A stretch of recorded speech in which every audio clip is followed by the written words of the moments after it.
Yes, hi, good morning. This is in response to the one video I have just seen with the phone calls, or excuse me, the voice recordings of the 911 calls for Trayvon Martin. The person who did it, first of all, I've written a text message. That was an exceptional job. It was a lot of work to do. I felt when you did objective analysis, you were very helpful. Response time in the ambulance, very poignant point. Nobody came out to help. I live in Saudi Arabia. Behind me, I'm in my Saudi office. I was in a compound that was attacked by terrorists, and myself and several other expats defended and helped people, and I believe we saved lives. It was a tough decision, but as an American, and my expats were from Australia and the like, it is a very tough decision, but you would have hoped that somebody would have tried something. I would also add that there was also response time of the police, as the George Zimmerman call was, I believe, 4 minutes and 41 seconds, as I've seen it on YouTube.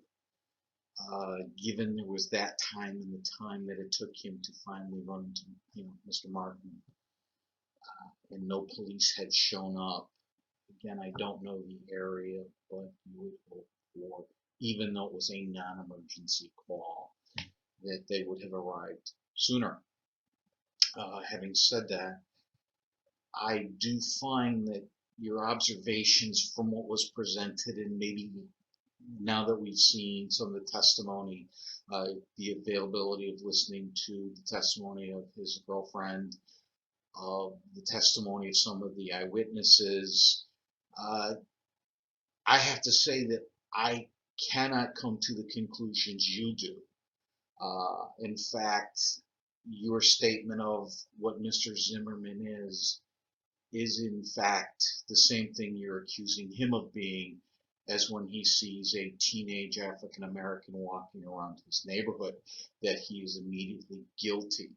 The most poignant thing you said after the phone call is, from his phone call to the event, we actually have no idea how they came together. We had no idea who the aggressor was. I've listened to his tone. He is not a cop wannabe. He is on a neighborhood watch. I have been on neighborhood watches. That's what you do. You go around, you have shifts, you make sure the neighborhood is safe, and as we have all heard in prior testimony, that there were issues in that neighborhood, and that there was violence, and that there was robberies and burglaries.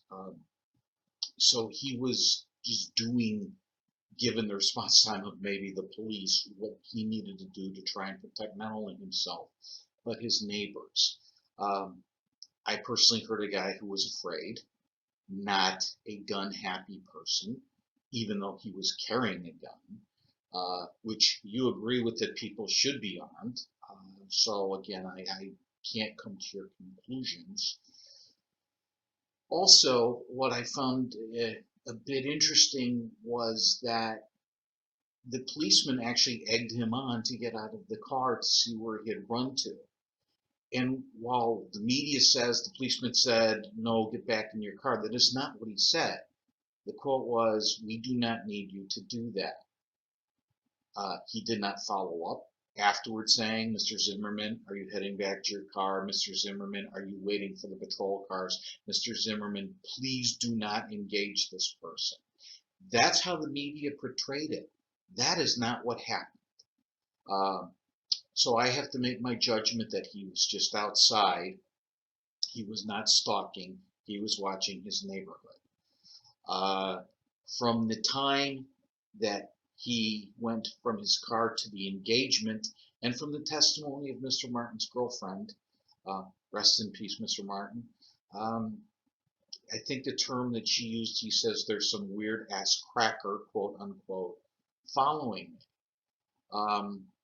That sounds like the tone of somebody who is about to engage, not walk away.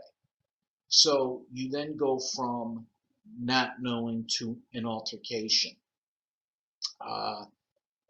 And what we also know from the different witness testimonies, from the boy walking his dog, uh, he said that the man with the red T-shirt was on the bottom.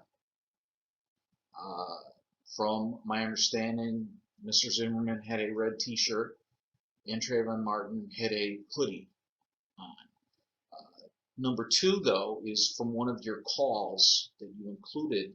One of the people observed that the man with the white T-shirt was on top. So there could be contradictory evidence as to who was on top. What I also find poignant is to the extent of your analysis of who's running what and how was it investigated. I would figure a gunshot from below going up would have had a different gunpowder, blood, forensic evidence than one that was fired down from the person on top. So I believe your first statement was more true. We really don't know what happened. And I believe that by making the conclusions that we do, given we're not the jury, your statement that this is what you believe and all your assumptions behind that Mr. Zimmerman was in the wrong is you're acting as judge, jury, and executioner as you believe he was. Maybe it happened that way, maybe it didn't.